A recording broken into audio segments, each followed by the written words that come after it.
Thank you for joining us for today's webinar, The Role of Taxonomy and Ontology in Semantic Layers. Joining us today will be one of our industry peers from Enterprise Knowledge. Speaking of which, that's Heather Hedden, Senior Consultant with Enterprise Knowledge, and Jim Morris, our Principal Sales Engineer here at Progress Semaphore.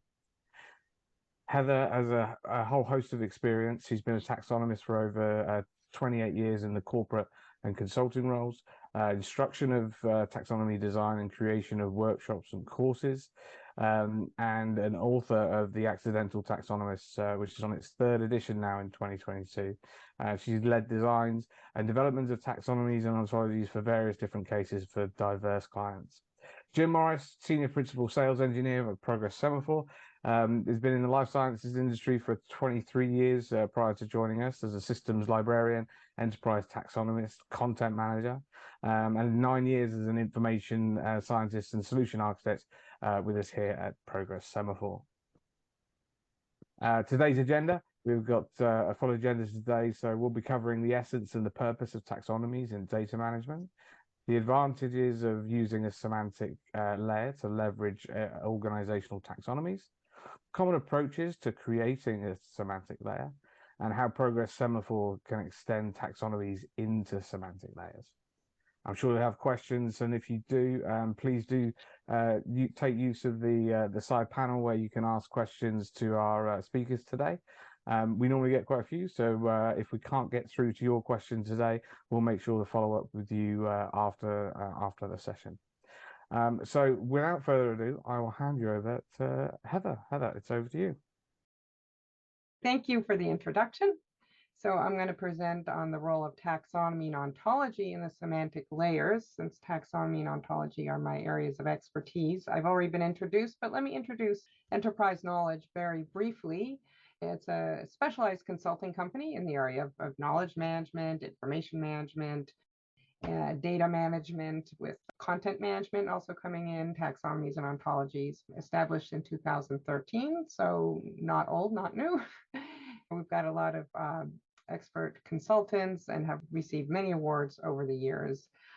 And some of our clients are listed here, as you can see, and by their logos in different areas, international as well, and federal government, all kinds of different sectors of industries, with a slight expertise area in financial services, as you see in the lower right, but we are in all areas. Okay, so a very brief outline. I'm going to start with an introduction to taxonomies and ontologies before jumping into semantic layer. I mean, there are other presentations and blogs and articles really starting out with the semantic layer, but since my area as a taxonomist, and I think some of my followers have that background, I'm going to start with that background. But first, so jumping in, what is a taxonomy and what's that for? So a taxonomy can be seen as broadly a kind of knowledge organization system. And it has two main features and aspects and benefits to it, that it's a controlled vocabulary. So it's not just keywords that anybody wants to promote. And it's based on unambiguous concepts, not just words. So it's not just like a dictionary or a glossary or word list. And so we call these things, concepts, not strings of text. And that's very important to organize and tag and focus on the content. So that brings us to the next feature, which is organized. The concepts are organized in a structure, often of hierarchies, or it could be as facets or a combination to make them easier to find and also understand the context.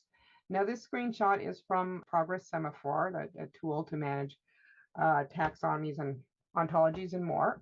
And you can see here this concept, organizational skills, as it appears. Now, it has both features here, and I'm focusing on this right pane is the controlled aspect, because there's a preferred label, and then we have two alternative labels, self-organization and working efficiently. There's a definition, there's a scope note, and then there are also the relationships listed there, but especially that information in the left column. Now, in the left pane, you can see where organizational skills fits into the hierarchy. This is the organized aspect of a taxonomy, that it has a broader concept of soft skills and for narrower concepts, and it belongs into the skills facet of This is a taxonomy I made for like corporate training content. Now, this is, of course, the back end of managing a taxonomy, but what about the front end for users? Both those features are also shown and made use of. So now these I just got from the web. E-commerce taxonomy from Lowe's, where someone's looking up washing machines in the search box. Now, instead of just matching any text where it shows up, it's actually managing the control vocabulary. And you can see that these are the different concepts it matches, not just even from the type ahead at the beginning, but where washing machine fits in, and even the word washer, which isn't the same as washing machine.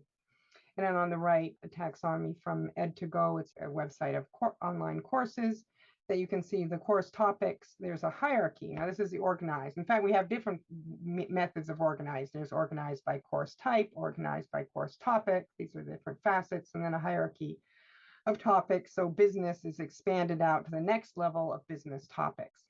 So the concepts then are used to tag or organize content to make it easier to retrieve, and it supports better findability than just search alone. So the taxonomy is actually a kind of intermediary between users and content to link users to desired content. And there's a lot you can do with taxonomies. So you can see how it would support consistent tagging for comprehensive and accurate content retrieval, how you could also bring together the different names and synonyms, or even names of things in different languages or locales, supporting search so people can find content or information about something where their search strings match the taxonomy concepts, but also the ability often to browse the subjects or browse other listed concepts and filters or refinements, which brings me to the next one, the faceted filtering or refining of a search. So then content needs to meet a combination of basic criteria. In addition to finding, there's also discovering, finding other content that's tagged with the same concepts. So that's how they can, explore other content, or even maybe seeing how the taxonomy relates the broader, the narrower, and sometimes related taxonomy concepts and what's been tagged to them. And then you can go further than just searching and discovery, but also having content curated and served up in feeds or alerts based on preset search terms. Now, this is really more about findability, but taxonomy are control values for metadata, and then you can have other benefits of metadata management, which support identification, what this is, comparison, mapping, and analysis to a certain degree. All right, then we'll move on to ontologies, which could be considered a knowledge organization system, but they're more like a form of knowledge representation. It's a structured set of entities and relationships where the relationships are semantic. So it's not just broader, narrower, and generically related within a subject domain. And so there's more semantic expressiveness. A semantic just means having more meaning. It's also descriptive statements, depending on how you look at this, of a particular domain. And these are subject, predicate, object statements are expressed in triples. This is more kind of also how the machine readability of an ontology is when it's based on RDF, resource description framework data model. Everything is in triples. You can also consider formal naming and definition of the types, properties, and relationships or interrelationships of entities in a particular domain. So the basic features then are classes for types, semantic relations, and attributes. So in this little model ontology here, each of these ovals is a class, and then we have actually a member of a class as an example on each. Like there's a company, and they're showing one example company, Widgets Inc., and another Consultant Inc., and then we have names of consultants and others. So these are classes with members, and then the relationships. And relationships can also go in other directions too, but we've just listed one direction here. It can also be a more abstract layer in describing a knowledge organization system that kind of overlays and connects to different taxonomies or control vocabularies, adding more semantics. Ontologies these days are based on World Wide Web Consortium standards. I mentioned RDF. There's also RDF schema and OWL, which is web ontology language. So looking again at this little model here, I mentioned class. So company is an example of a class. An individual is Widgets Inc., and then a relationship has contract with. So those are the three components: classes, relations, Oh yeah, no, actually individual is member. I didn't, attributes aren't showing in here. That was just be too much for this little diagram. That's why we use a tool like Semaphore. The attributes or metadata might be the company address, a location, email address. Also, that could be email address for people too. And that's also stored in an ontology. So an ontology can be applied to a taxonomy as a semantic layer to define the classes, semantic relations, and attributes. So let's go back to organizational skills here in Semaphore. Now we see something different from the previous slide. We've defined this as a member of a class called skill. Now, skill was also a facet in a taxonomy, but it can serve another role as a class in an ontology. And what else now that we've put it in a class and I've already modeled in this ontology, a relationship here is needed for a consultant. So I have two classes here, skill and role. So the skill is needed for the role and a role requires a skill. So then we go over to consultant and which belongs to the role class of role. And then it has even more than one relationship of requires skill. It requires the organizational skills and also communication skills. Also here under metadata, we have the attributes. I've added a type of attribute, pay range. I didn't fill in the value here, but I could, but that's showing you then the relations and the attributes. So I talked before about what you can do with a taxonomy, but what can you do with a taxonomy plus an ontology? You can do more than with a taxonomy alone when you have the added ontology.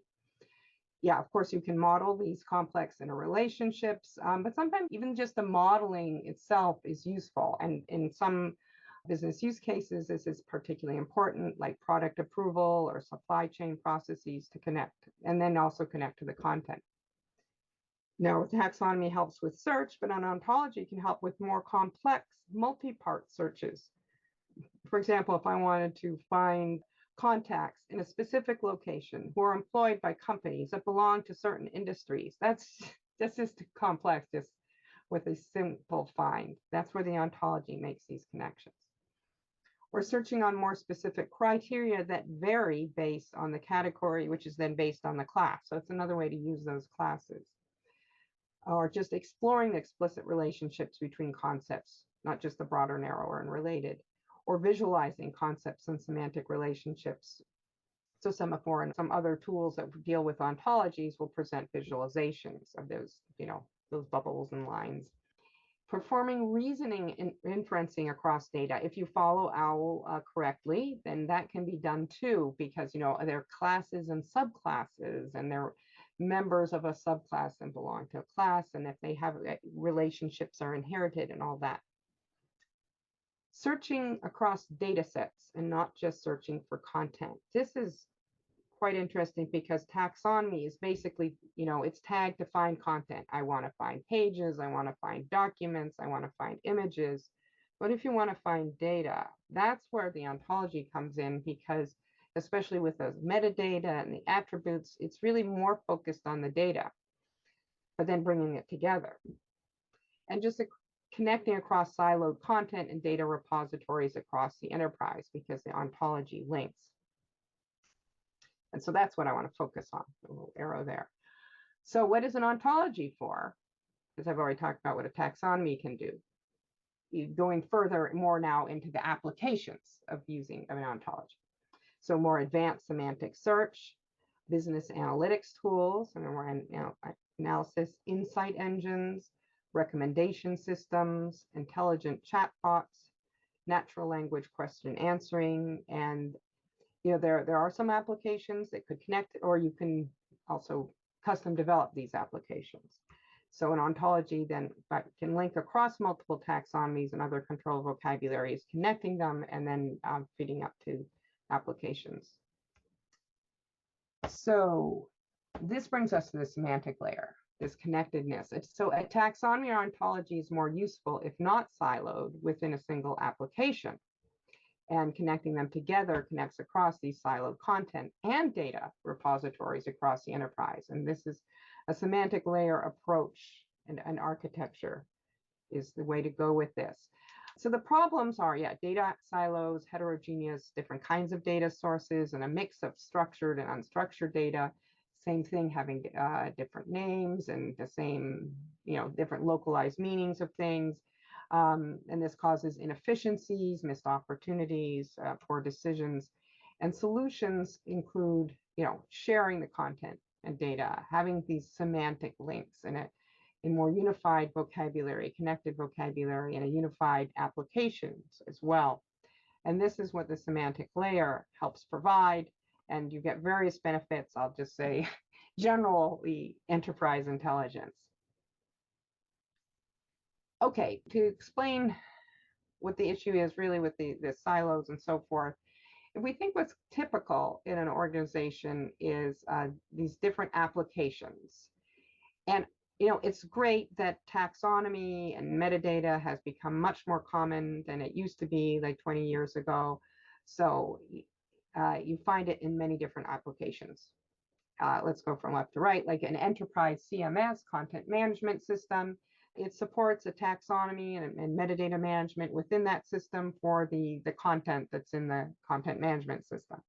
But then there'll be a website managed by a separate web content management system and it will have a taxonomy too, and metadata and a different user interface. And then an intranet has its content and separate taxonomy and metadata. I mean, a common intranet application is SharePoint, and SharePoint has a term store and metadata management. You can manage that and tag everything, and you can find what's in the intranet. And then other systems, PIM is product information management for managing product data. And of course, that also has taxonomy for different categories and subcategories of product types and metadata, all lots and lots of metadata about the products. And there'll be an e-commerce system with its own user interface, maybe on the website too, but not the same content as in the general marketing website. And CRM, that would be a contact relationship management system, lots of metadata and contact about companies and individuals who are customers or prospects, and a lot of data there. So I said, well, it's nice that taxonomy and metadata has become more common, but you can see that in each of these applications, they have separate taxonomies and separate content. But if you look at on the left, these different layers, if you look across, yeah, they all have a content layer. They all have this, and the presentation, the user interface, UI level layer. But in between, we can call this a semantic layer. Now it's separate, but what if it was connected? So that's what when we talk about really building a semantic layer, we're going across. So we have then the data and content in these different applications I showed, plus more, not only the different applications like the content management system, there may be often now a data lake or a data warehouse, maybe have information shared drives, and then other external sources as well. So there's even more than what I showed in the last slide. So the semantic layer, I talked about metadata and taxonomies, but there's more. I mean, business glossaries, ontology, graph data, and maybe even knowledge graph. And a knowledge graph gets you quite far with the semantic layer. It's not a requirement, but that's where you're connecting the ontology to instance data. So the data can be ETLs, extract, transform, load. You can extract the data and bring it into the semantic layer, or it can be with the APIs. It doesn't, or it can be kind of virtualized in the semantic layer. It also exists still within each separate application, because each application has its purposes as well. But then instead of having all these separate little applications, you can develop applications that go across all the different content. So the search is now not just in separate search on the website and search on the intranet and search an application. Then search is going across content in all these different systems. And analytics, that's very valuable, and get good business information by analyzing data across different content sources. And then you can build other applications, recommendations, and chatbots, and maybe even this helps with governance as well. So the semantic layer can be considered a standardized framework that organizes and abstracts organizational knowledge and data, both structured and unstructured. It serves as a connector, as you see, across different knowledge assets. And there's a lot that can be supported by that. The federation, virtualization of semantic labels or rules, and just the ability to capture. Now, this pentagon diagram that my colleagues have developed, it shows that various components and how they're kind of connected and overlap. And so there's metadata, that's kind of a key one, but then also taxonomy and other aspects of information architecture, a business glossary, and then on the left, ontology and the knowledge graph, but also the content, like the tagging and the information of the content as well. And this brings together, the categorization aspects, context, alignment, access, and connectivity, which are the benefits. Now, each of those different little triangles I brought out here on this slide to explain a little more in detail that, the metadata, the purpose is to describe and standardize and catalog data and information with consistent data type properties. A business glossary, of course, as a glossary is to define, but this brings alignment because, terms should be clearly understood, not have different meanings in different systems and in different departments. And then content, there we're focusing on the tagging, classifying, and to be able to find and retrieve content. So it's, the semantic layer is about content and data. So that's an important piece as well. And then the ontology and knowledge graph that's where you kind of relate and connect and help supporting, analyzing, and inferring as well. And then information architecture and taxonomy, as I started with, now I'm coming to last, is, the name organizing and architecting, the controlled and organized aspect. And then all of these are connected together. That's key too. So just a little more about taxonomy and ontology in the semantic layer, not just in an isolated application. There are different approaches. With the taxonomy, you could have a single taxonomy, and that connects to everything. And then you could have different concepts exposed to different applications as needed, because not everything is needed for everybody. And this could be done, the taxonomies based on semantic web standards. The standard for taxonomies is SKOS, Simple Knowledge Organization System, and it has a feature or an element called collections. So you could designate different collections for that purpose. Or you could have different labels for the same concept that aren't alternative labels. They're still preferred and displayed by using the feature SKOS XL, that stands for extension for labels, so where labels have properties. So those are two different methods that could be used by having a single taxonomy, but kind of customized for different purposes. Another method is to have, a kind of front-end user interface taxonomy, or more than one taxonomies that link back to the repository taxonomies. And SKOS also supports these mapping relations. The third method is just have a master taxonomy that includes all the concepts from all taxonomies, but then you still have other taxonomies that it's linked to, again, with SKOS mapping relations. That's what makes it a little challenging. How are you going to do this? And it does need some, analysis work to see which method is best. Ontologies can also be connected, or you could have a single one for the entire enterprise. They're quite flexible, or an enterprise taxonomy that links across multiple different taxonomies. So in fact, an ontology is another way of linking or connecting taxonomies. Or you could have multiple ontologies in a certain way. They're kind of more like custom schemes derived from a single enterprise ontology. But then they're still standardized by that same standard ontology. So the same thing will have the same, if there's the same class will occur across multiple ontologies, but some ontologies would have more additional specific classes. So the semantic layer, I already talked about the purposes, but it also, the other way to look at it is other issues. It addresses other problems, is inefficient data analysis and processes, non-intuitive user interactions, inconsistent metadata addresses, and poor data quality and governance, vendor lock, because it's the data is freed up from your application, so it's not tied to any particular vendor product, And we're going to touch, of course, a little bit on AI, where, if you have the context of your own content, then the AI is more reliable as well. And we will share the slides. So I know I didn't read everything here, but you can have the details. So implementing the semantic layer, there are different approaches. There's the focusing on metadata first, and this is then using the kind of enterprise semantic layer solution, or a built for purpose architecture. So the individual tools are with their semantic capabilities that are linked, or a centralized architecture with an enterprise data warehouse and data lake, if you already have that very well established and you want to look at it.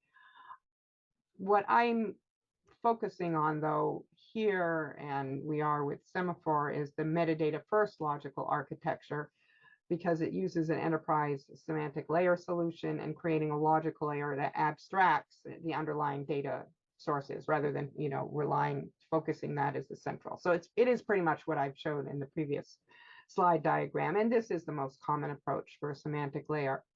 And Progress Semaphore is a tool for this kind of enterprise layer solution approach.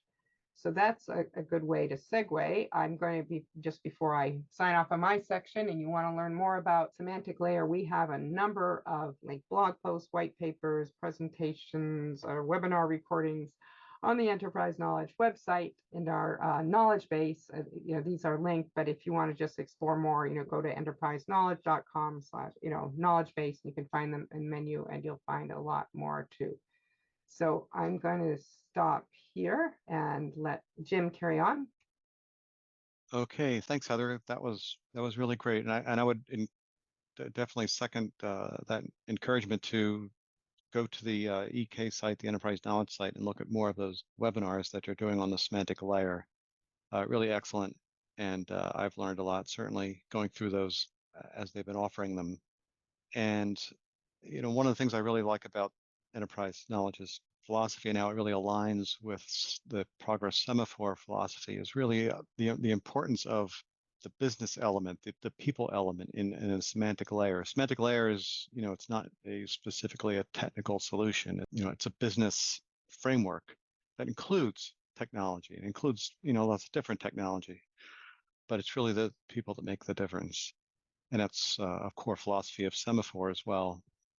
So let's talk a bit about that in terms of what Semaphore is.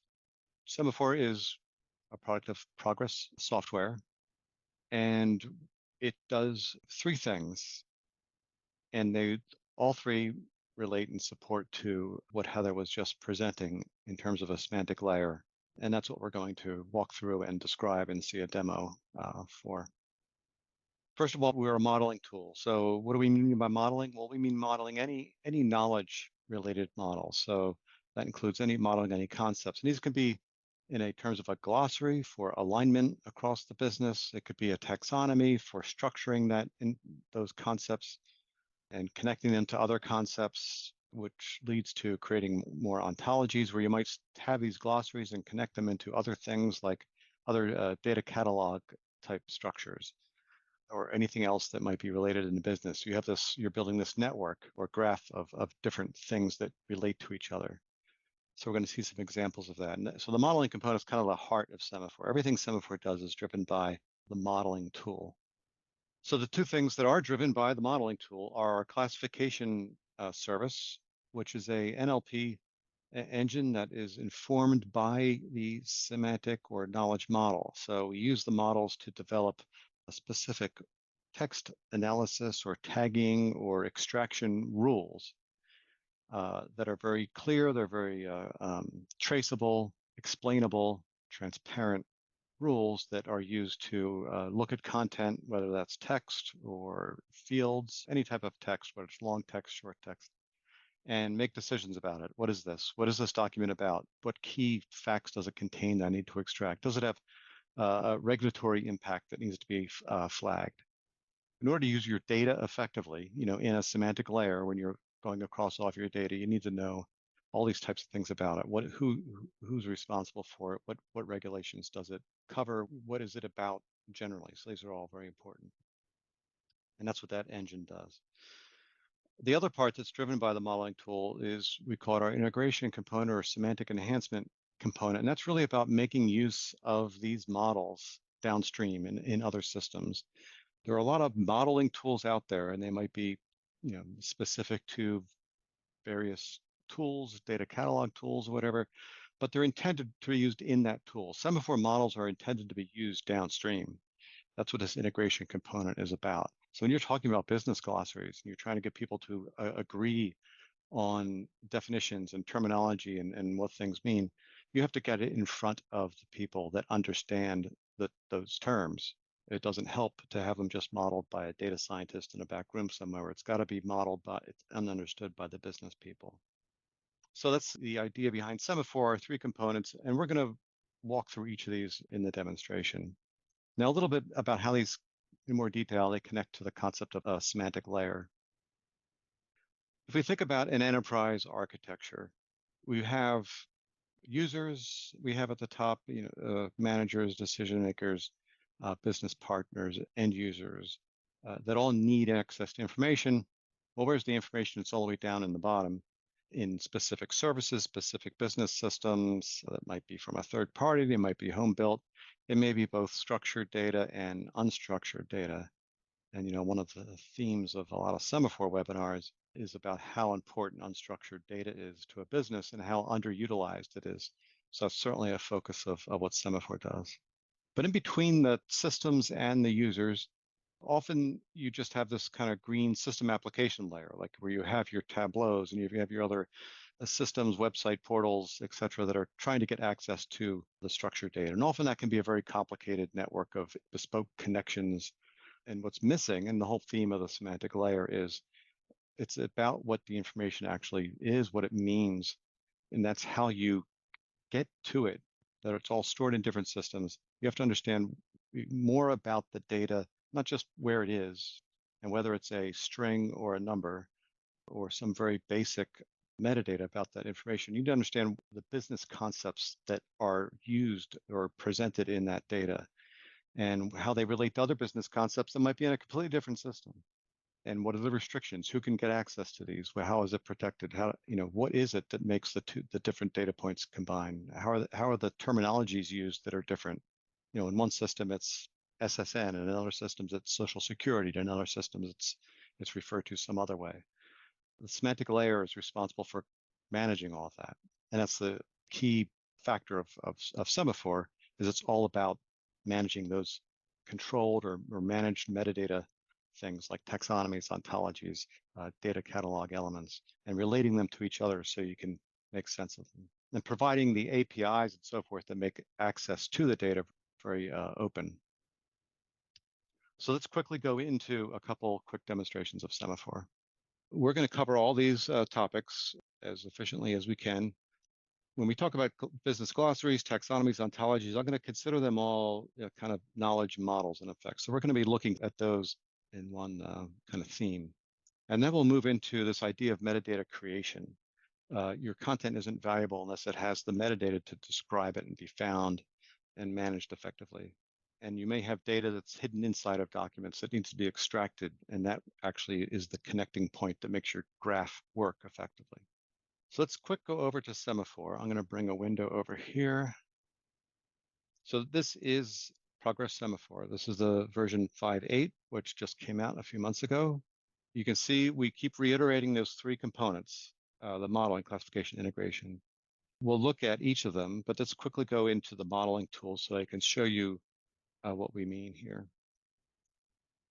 There are other webinars to look at and other documentation. Of course, we'd be happy to go into detail with any of you at any time about all the capabilities that are inside of the Semaphore. As I said, this is the heart of Semaphore. There are so many capabilities that I could only gloss over in this particular webinar. But we have Semaphore is a multi-model tool, so this is my local instance. I've got lots of different models. I'm going to zero in to start with just on models that I consider of a business glossary nature. So you can see I might have in my organization, imagine your organization, you've got finance, you've got operations, you've got sales and marketing, et cetera. You've got training and development. They all may have the language that they use to do their business. So they may manage their models, manage their glossaries independently. if we look at one in particular, again, a lot of administrative capabilities in here for managing this multi-user, highly governed, highly controlled vocabulary system. I'll blow this up a little bit so you can see it gets back to basically what you would call a taxonomy. If we open up this functional area, we have our accounting and finance, and we have a set of terms that fall under that, and each of them might have a description and more information. These all, you can see the detail of what is here, like who owns this term, and this is exactly a use case that our clients do, where they're managing these essential business terms, and even who owns them. What's the review cycle, almost like a records management type function on terminology. Can't underemphasize can't overemphasize the importance of this type of tool. I used Heather's vocabulary she was creating. I structured it a little differently for a good purpose, but her taxonomy is here, and you can see the different terms that are available. And communication skills was one we were looking at. And see, we have this is more information we provide to the user. This is just connecting to Wikipedia. We have a whole mess of side panels here that are very useful: translations, analytics, details about the concepts that are available. So just to point that out while it's up. So so we have a lot of different business glossaries here: finance, operations, business, and then training and development, which might have other purposes besides a glossary. That's why I kind of kept it separated out in a slightly different category here. But let's look across the enterprise. How do we relate all these to each other and make them presentable? Because if I'm up, maybe I work independently of these organizations, I need to understand what terms mean. So Semaphore is a RDF database, so it very easily links models together. So you can see I've got my operations glossary, finance glossary, sales, they're all linking into a common business glossary. So if I go into this model, you can see now I have accounting and finance, operations, product, sales and marketing, training and development. So here's Heather's taxonomy integrated with the rest of these taxonomies. And I've also taken all these terminologies and put them into a separate flat glossary. So you might have an A to Z list of a glossary. So all these multiple things are pulled together, and they manage different versions of vocabulary. So for example, if I go to onboarding, here's an example where we might have different definitions of onboarding. For example, it may be thought of as a training type of concept, because they may ultimately own it, the onboarding concept, because it's about employee onboarding. Maybe they have a program called Up to Speed or something that is a valuable label. So they've managed all this, but then finance comes along and says, well, wait a minute, we mean something a little different that we want to bring out. It's kind of the same concept, but we have some specific elements we want to provide. So we've added parameters to allow for that. So finance can have their own label, M&A onboarding in this case. They can have their own definition, which is a little different. And notice if we were to look at this model back in the training model, we wouldn't see the finance definition. This has been added by finance in this more enterprise view.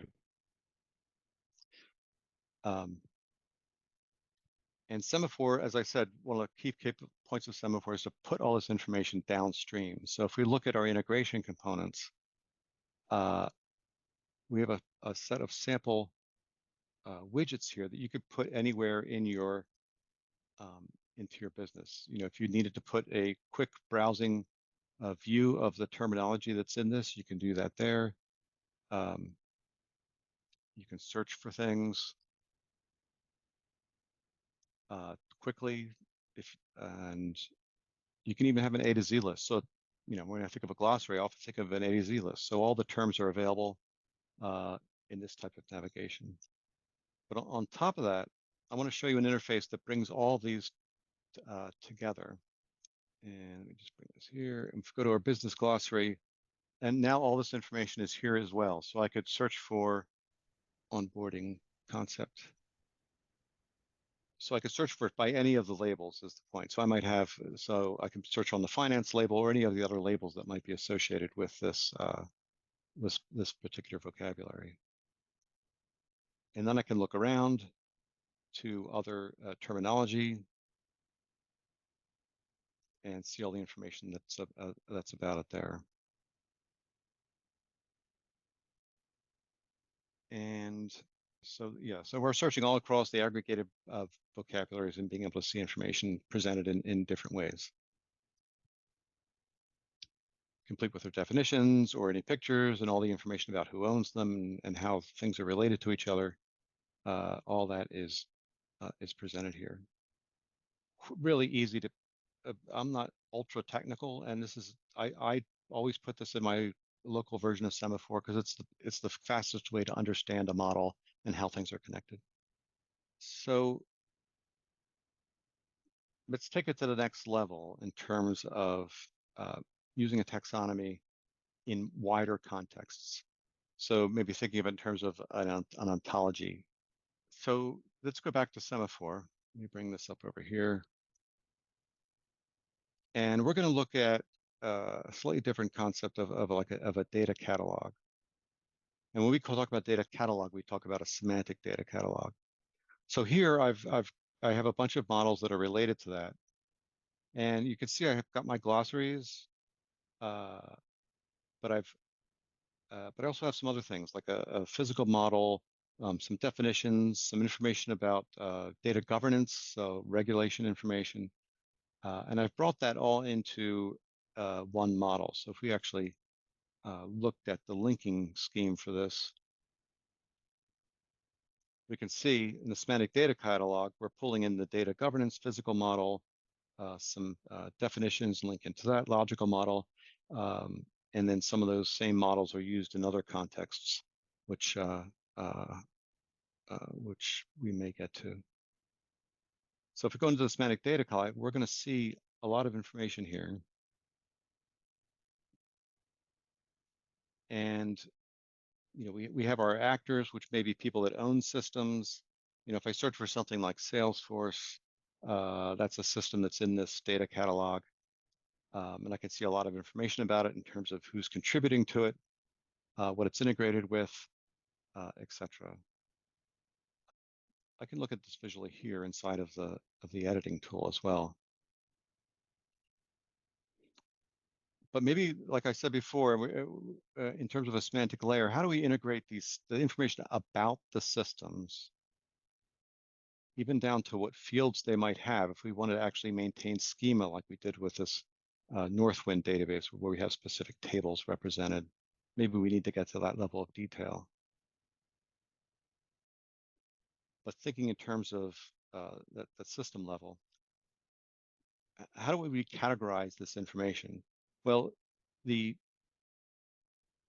is no kind of topical vocabulary in this data catalog. So let's bring in the business glossary, which is not actually part of the model yet. So I'm going to go grab my business glossary.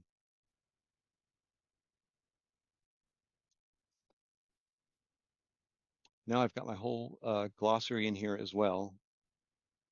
Now I can look up the glossary terms as well. So something like competitive analysis, which is in our sales and marketing vocabulary, with all kinds of metadata about that concept. And let's say competitive analysis is actually a function of Salesforce. So now take a look at these relationships here.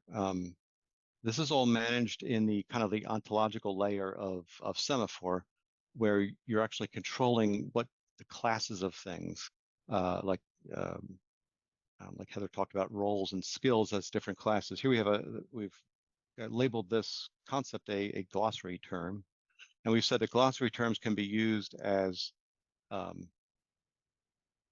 as being relevant to different systems or different departments rather. So who in the company does competitive analysis?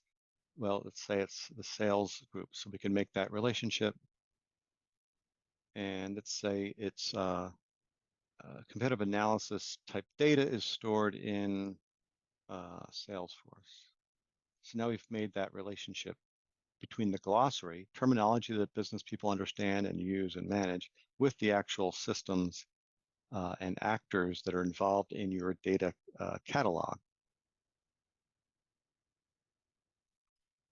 So now when we talk about competitive analysis, what do we know about competitive analysis? It's not just the definitions and the labels that we might use, but now we know who actually owns this concept, what systems are related to competitive analysis, who owns it, et cetera. We can manage that all within Semaphore.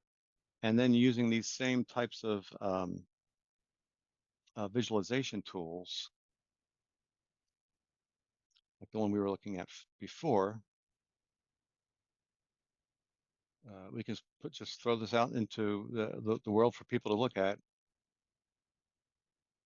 and be able to see that Salesforce has all these different components, has contributed, it's integrated with, it's managed with. And if we went back to our model, which was here, and I pushed that out to our public-facing view of this,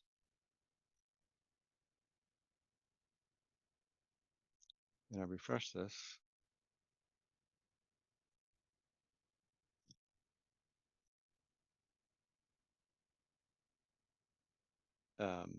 now we have information, additional information about this data that is related to the vocabulary. It stores competitive analysis. And what about competitive analysis? Well, competitive analysis is, that's a concept. Here's the definitions, and it's stored in Salesforce, and it is relevant to sales and pre-sales organization. So just by making that one change and hitting a button, now it's presentable to everybody in the world via this easy interface.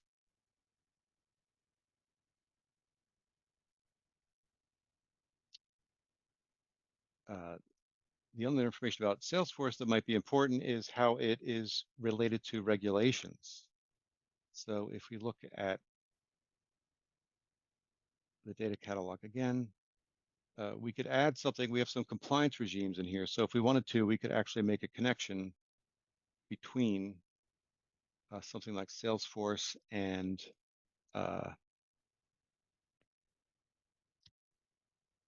the regulations. So assume that payroll certainly is involved with the GDPR regulation, but maybe the GDPR also regulates Salesforce. So now we have that information in the model. So speaking of regulations, how do we know that that data in these systems is specifically managed by regulations? How do we know that something is in a document that it contains PII? Well, that comes to the next part of Semaphore, which is that classification engine. So I'm going to give you we focused a lot on the vocabulary management and taxonomies and ontologies, because that certainly works with the theme that we started with. But I want to give you a picture, a peek into the capabilities of Semaphore to actually create data, and that fits in with the access and content and knowing more about the content and providing context to it. So that's a part of Semaphore. Let's go back to the top of Semaphore here. That's this classification engine. So what I'm going to show you here is Semaphore working against a piece of content. In the architectures that we were looking before, obviously it's processing content from all over different systems. But we're just going to process a few things just to show you what it does. So suppose I'm processing documents, I'm bringing data into my data lake, for example. This is a real use case that we do. And when it's going into the data lake, we need to know, does this have any protected information in it? And if it does, we need to flag it. So what Semaphore will do when it takes a document, say it's looking at this particular PDF document that I pulled in, it's going to analyze that document and say, okay, does this have anything I need to worry about according to the models that we've built? So we have our document on the left-hand side, and we can see it must be some type of expense report, perhaps. But we see it's finding things like, well, are there any emails mentioned? Well, emails are can be covered by GDPR. So we flagged it that it has an email, and it's covered by the GDPR regulation. We found the person's name, again, a GDPR issue. It's also found a credit card, which is a interesting thing to find, and that deals with more of the PCI type regulations of handling money. So a very quick analysis, and then now this data goes into our data lake. We can say, okay, this can't be viewed by anybody, or maybe we shouldn't bring it into the data lake at all, or maybe it belongs in a special place. So Semaphore is doing there's a lot going on behind the scenes in terms of NLP analysis, identifying people names, location names, parts of speech, the structure of the document. All that is happening behind the scenes, but we're working very quickly against documents like this. So that was a quick view of several of the Semaphore capabilities that connected to the concept of the semantic layer concepts that were introduced by Heather and Enterprise Knowledge. We looked a lot at the modeling capabilities, showed how extensive that was in terms of managing any type of controlled vocabulary or controlled set of concepts, whether they're glossaries, taxonomies, ontologies. We could link them together. We could reuse glossaries in other contexts.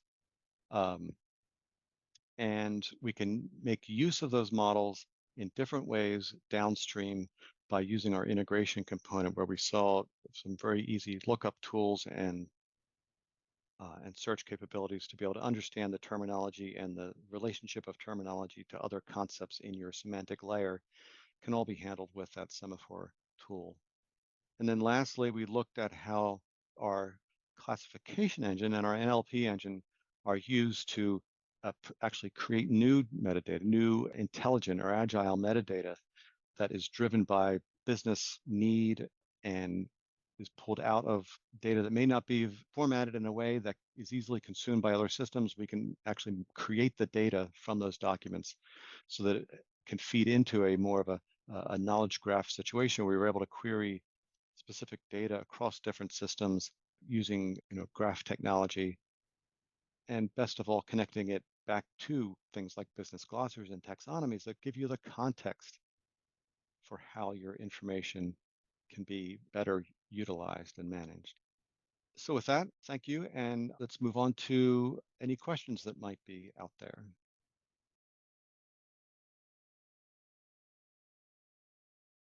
Great. Thank you very much, Jim, there. Thank you, Heather, for both of your presentations. We have lots of questions. I'm going to turn on my webcam, as is always good practice. And Jim, if you can turn on yours. Yeah, we got an awful lot of questions there. So thank you very much for the audience for your questions. I'm going to start off, and we'll go to our guest for the first question. How do you ensure the taxonomies and ontologies remain flexible and adaptable to changing requirements in the business, in the context of the work that you're doing? Okay. I'll take that. I hear an echo. See? Oh, I can't hear an echo. Okay. No problem. That's where taxonomy governance is very important.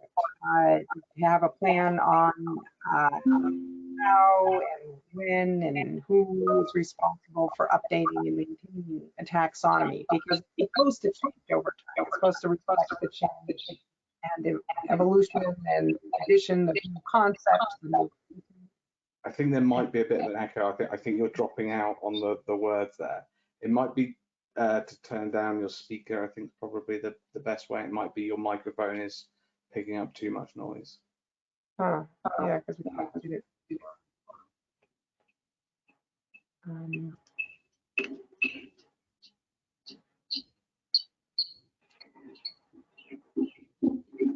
I can put on a headset. We can switch it for Okay. All right. Well, I'll tell you what. I'll ask whilst you switch over the audio there. I'll ask Jim a question that I'll ask it in two parts actually, because I think these two questions are linked. One question that came in and then another. But how can AI enhance the effectiveness of taxonomies? Yeah, that's a great question. How's my echo? No, you're all good. I heard a little bit of an echo. Okay. And Progress Semaphore is very active in that space.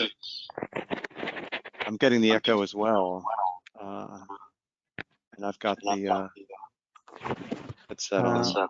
Let's try. Are you getting an echo when I turn my mic on? I can hear you. I can hear you, Jim. Testing. Okay, that's better. So we're very actively looking at exploring and using AI in ways to support a taxonomy, enhance and enriching a taxonomy, etc. We're actually putting capabilities into the product where you can ask the AI for assistance in developing a taxonomy, and this can be, in terms of suggesting a framework or suggesting additional concepts that at a lower level, or suggesting alternate labels. It can also be used to, test taxonomy. It understands some of the standard languages for taxonomies like SCOS, and you can actually submit those for analysis and say, can you flesh this out a bit more or whatever. But there's a lot of caution involved because you can, as typical cautions for AI in terms of hallucinations and getting things wrong, and not necessarily bringing back good taxonomies. They might be able to identify things that look like lower level terms, for example, but they may not be very useful from a taxonomy standpoint, or in Semaphore specifically from a classification standpoint, where you're really focused on modeling labels that can be used as evidence for concepts in text. Heather just had a great blog recently about this and the limitations and benefits of AI. Heather, if you wanted to add anything to that, I know you had some good thoughts on it. Oh,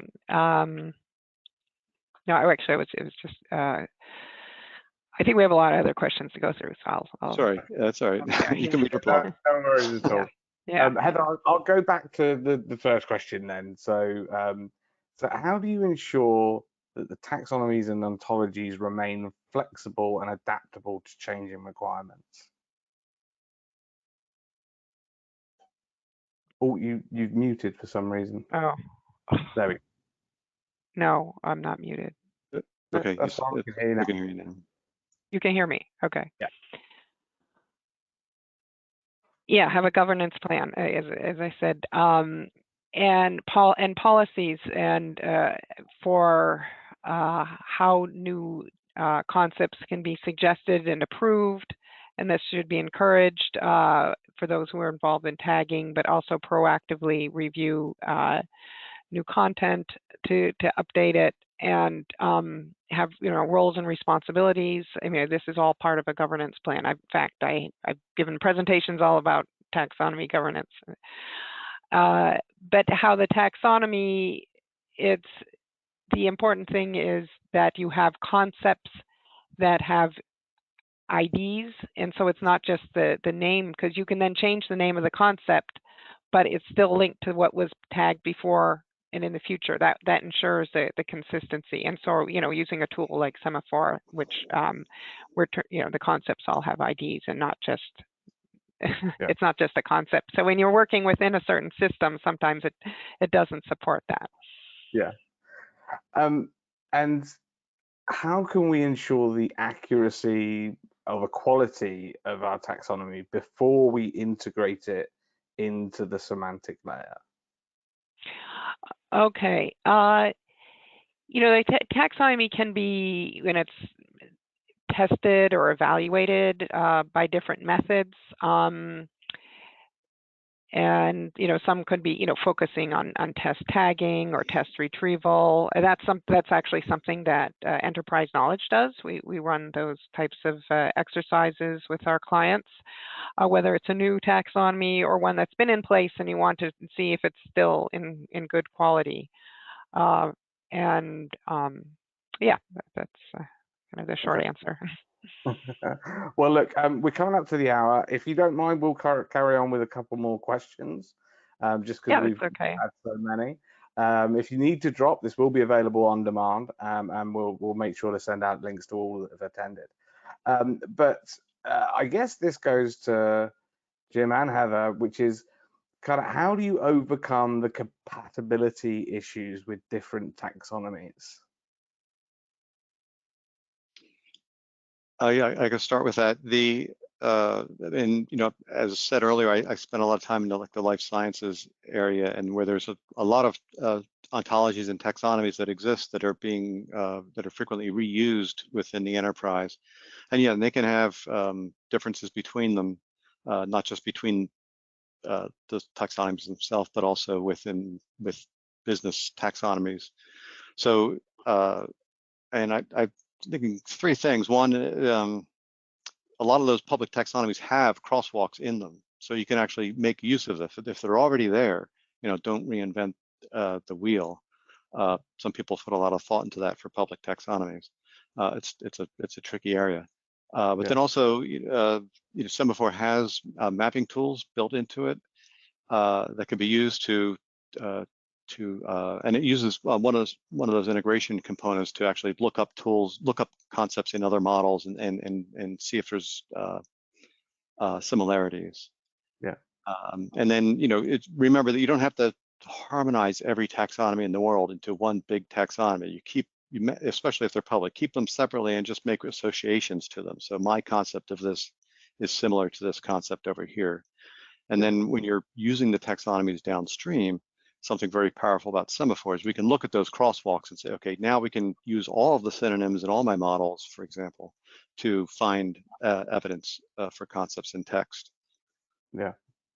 And Heather, how have you sort of overcome the compatibility issue in your work?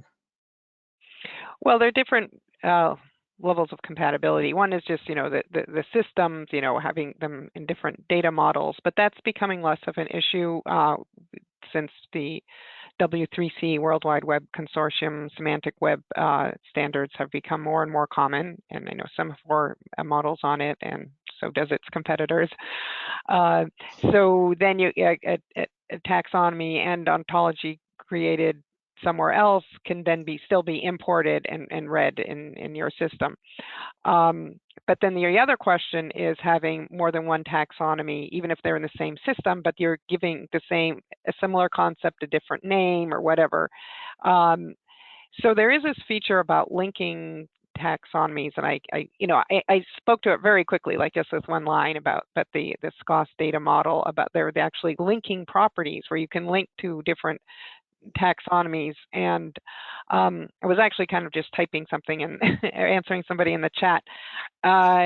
Everything is written in triples and RDF, but at the beginning there is something called a namespace, and that specifies kind of the URI, where it comes from and what model it's used in. But this allows you then to integrate multiple taxonomies and ontologies in a system way as well. But actually linking two different taxonomies together where the same thing maybe has different names, and it's not even, if it is an alternative label in one, then the tool will help. But that is something that requires then some human analytical skill at some point to decide, are these two things the same or not? Yeah. And that's another thing that I've actually done. I mean, mapping on taxonomies, and that's a service that we consultants provide. And so Jim, how does the Semaphore support the taxonomy then enrichment?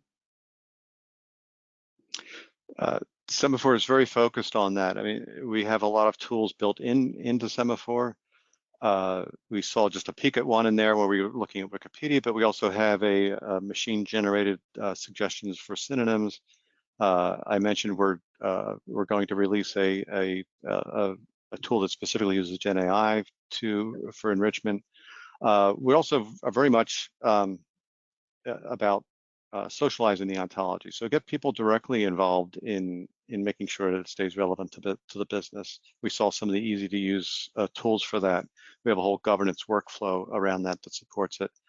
And then lastly, I'll say our classification engine is often used to inform how the model develops. So our NLP engine is a full text mining engine, so we can actually do some really intelligent looking for new labels for concepts that we have in our model.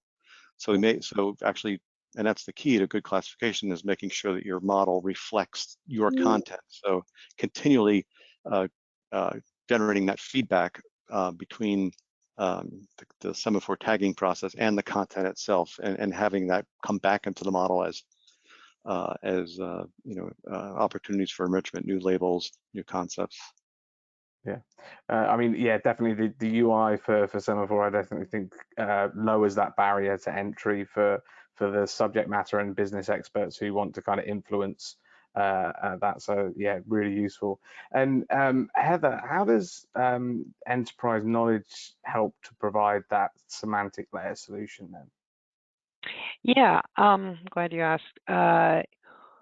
So, there are different parts of it. There's the developing and designing taxonomies and ontologies, or improving what taxonomies, ontologies you have, identifying what you have. Sometimes, actually, many organizations have lots of controlled vocabularies already. So doing an audit of all the controlled vocabularies, finding out what's useful, what's not. And then, speaking of audit, there's also content audits is what we do. We have a new content practice. So to find out how that can best be tagged and retrieved. And then developing, as you saw, the connections that, the ETL, extract, transform, load pipelines. We have